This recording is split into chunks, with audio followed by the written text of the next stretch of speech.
Welcome to the 99 TV and Timex Freedom Sale. Get up to 20% discount. నమస్తే 99 టీవీకి స్వాగతం. నేను రవిశంకర్ విళ్ళ. నాలా కన్వర్షన్ చేసిన భూములు 22A లోకి ఎలా వచ్చాయి? వికారాబాద్ జిల్లాలో బాధితులు ప్రభుత్వాన్ని ఇదే ప్రశ్న వేస్తున్నారు. వాళ్ళ ఆవేదన వింటే ఎవరికైనా గుండె తరుక్కుపోతూ ఉంటుంది.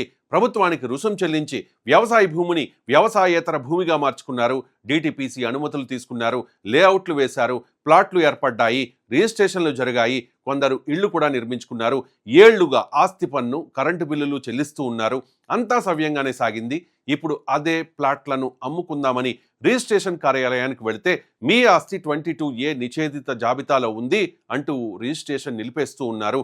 ఇదెక్కడి న్యాయం అని అధికారుల్ని బాధితులు ప్రశ్నిస్తూ ఉన్నారు. వికారాబాద్, తాండూరు, పరిగి, కొడంగల్ నియోజకవర్గాల్లో వ్యవసాయ భూములను వ్యవసాయేతర భూములుగా మార్చి డిటిపిసి అనుమతులతో లేఅవుట్లు వేసిన ప్రాంతాలు కూడా 22A జాబితాలోకి వచ్చాయి. వ్యవసాయ భూములు వ్యవసాయేతర భూములుగా మారిన తర్వాత వాటికి సంబంధించిన లావాదేవీలు సంబంధిత నిబంధనల ప్రకారం జరగాలి. కానీ అలా జరగకపోతే అన్ని అనుమతులు పొందిన వాటిని నిషేధిత జాబితాలో ఉంచుతూ ఉన్నారు. వ్యవసాయేతర భూములను మళ్లీ వ్యవసాయ భూములుగా చూపిస్తూ రిజిస్ట్రేషన్లు చేయకుండా నిరోధించేందుకే కొన్ని భూములను జాబితాలో చేర్చామని రెవెన్యూ అధికారులు సాకులు చెబుతూ ఉన్నారు. వ్యవసాయేతర భూమిగా ప్రభుత్వమే గుర్తించిన తర్వాత మళ్ళీ ఆ భూమిని ఎందుకు నిషేధిత జాబితాలో పెట్టారు అని బాధితులు గట్టిగా నిలదీస్తూ ఉన్నారు. సమస్య మరింత జటిలంగా మారడానికి సర్వే నెంబర్ల నిర్వహణలో తలెత్తిన గందరగోళం కూడా ఒక కారణం. ఒక సర్వే నెంబర్లో కొంత భాగం వ్యవసాయ భూమిగా ఉండి మిగిలిన భాగం నాలా కన్వర్షన్ పూర్తయి లేఅవుట్గా మారిన సందర్భాలు కూడా ఉన్నాయి. ఇలాంటి వాటిలో వ్యవసాయ భూమి ఉన్న సబ్ డివిజన్ నెంబర్ మాత్రమే నిషేధిత జాబితాలో ఉండాల్సి ఉండగా మొత్తం సర్వే నెంబర్నే 22Aలో చేర్చారు. దీంతో సమస్యలు లేని భూమి కూడా ఇందులో చిక్కుకుంటోంది. 2 ఎకరాల్లో సమస్య ఉంటే 10 ఎకరాల లావాదేవీ ఎందుకు ఆగాలి అన్న ప్రశ్నకు ప్రభుత్వమే సమాధానం చెప్పాలి. డిటిసిపి అనుమతులు యథేచ్ఛగా ఇచ్చేవి కావు. లేఅవుట్ అనుమతుల ప్రక్రియలో సంబంధిత అధికారులు భూమి స్వరూపం, వినియోగం, ఇతర అంశాలని కూడా పరిశీలిస్తారు.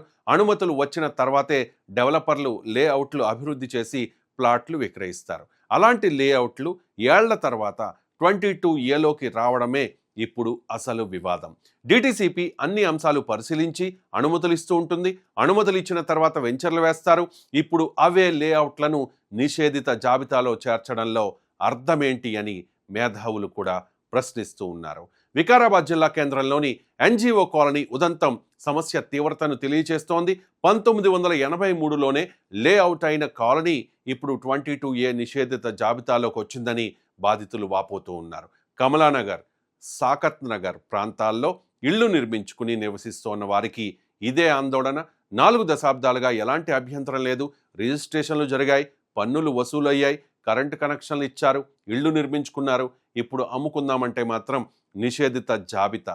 తమ ఆస్తి ఎందుకు 22Aలోకి వెళ్ళిందో చెప్పాలి అని బాధితులు డిమాండ్ చేస్తూ ఉన్నారు. Welcome to the 99 TV and Timex Freedom Sale. Get up to 20% discount. చాలా మంది ప్లాట్లు, ఇళ్ల విక్రయానికి ఇప్పటికే అడ్వాన్సులు తీసుకున్నట్లు తెలుస్తోంది. కొనుగోలుదారులతో ఒప్పందాలు చేసుకుని రిజిస్ట్రేషన్ కోసం సబ్ రిజిస్ట్రార్ కార్యాలయాలకు వెళ్లిన తర్వాత అసలు విషయం బయటపడుతోంది. మీ ఆస్తి 22Aలో ఉంది, రిజిస్ట్రేషన్ చేయలేం అని అధికారులు బదులిస్తూ ఉన్నారు. దీంతో అడ్వాన్సులు తీసుకున్న యజమానులు ఇబ్బందులు పడుతూ ఉన్నారు. కొందరికి కొనుగోలుదారులకు డబ్బు తిరిగి ఇవ్వాల్సిన పరిస్థితి ఏర్పడుతోంది. అత్యవసర అవసరాలు, పిల్లల పెళ్లిళ్లు, వైద్యం, అప్పుల చెల్లింపుల కోసం ఆస్తిని అమ్ముకోవాలనుకున్న వారి పరిస్థితి మరింత దయనీయంగా మారుతోంది. 22A ప్రభావం రిజిస్ట్రేషన్ కార్యాలయాలకే పరిమితం కావడం లేదు. నిషేధిత జాబితాలో ఉన్న ప్లాట్లను తాకట్టు పెట్టి రుణం తీసుకోవడానికి బ్యాంకులు కూడా వెనకాడుతూ ఉన్నాయి. ఇల్లు నిర్మించుకునేందుకు రుణం తీసుకోవాలనుకున్నా, వ్యాపార అవసరానికి ఆస్తిని తాకట్టు పెట్టాలనుకున్నా 22Aలో ఉంది అన్న ఒక్క కారణంతో రుణ ప్రక్రియ కూడా ఆగిపోతోంది.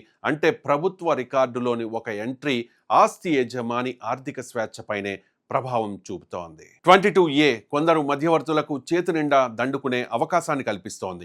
రిజిస్ట్రేషన్ నిలిపేసి అడిగినంత ఇస్తే పని చేయిస్తామంటూ బేరసారాలు చేస్తూ ఉన్నారన్న ఆరోపణలు బాధితుల నుంచి వస్తూ ఉన్నాయి.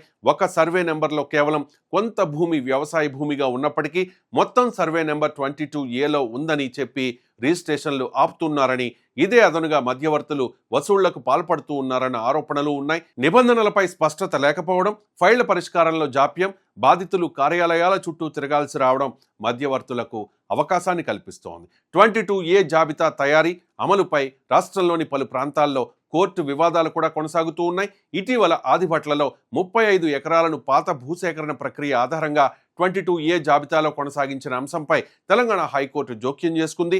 ఆ భూములను నిషేధిత జాబితా నుంచి తొలగించేందుకు చర్యలు తీసుకోవాలని కోర్టు ఆదేశించింది.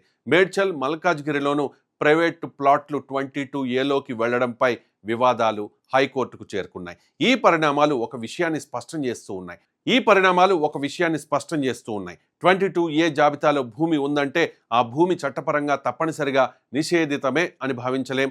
జాబితాలో చేర్చిన కారణం, దానికి ఉన్న రికార్డులు, అనుసరించిన ప్రక్రియ కూడా పరిశీలనకు లోబడతాయి. వికారాబాద్లో ప్రస్తుత గందరగోళానికి ప్రభుత్వం స్పష్టమైన సమాధానం ఇవ్వాల్సిన అవసరం ఉంది. నాలా కన్వర్షన్ పూర్తయిన భూములు 22Aలోకి ఎందుకు వచ్చాయి అనేది మొదటి ప్రశ్న.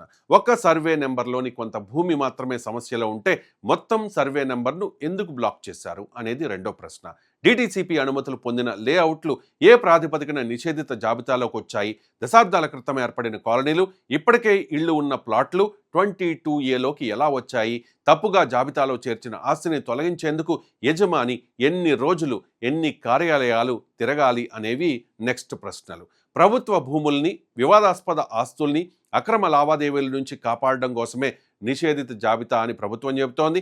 కానీ అదే జాబితా చట్టబద్ధంగా ఏర్పడిన ప్రైవేట్ ఆస్తుల హక్కులను స్తంభింపచేసే సాధనంగా మారితే ఆ తప్పు ఎవరిది?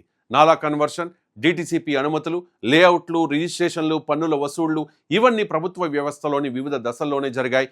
ఇప్పుడు అదే ఆస్తిని 22Aలో చేర్చినట్టయితే పొరపాటు ఎక్కడ జరిగిందో ప్రభుత్వం స్పష్టంగా చెప్పాల్సిన పని లేదా? ఒక సర్వే నెంబర్లోని కొంత భాగానికి ఉన్న అభ్యంతరాన్ని మొత్తం భూమికి వర్తింపచేయడం, దశాబ్దాలుగా వినియోగంలో ఉన్న కాలనీలను ఒక్కసారిగా నిషేధిత జాబితాలోకి తేవడం ఏంటి?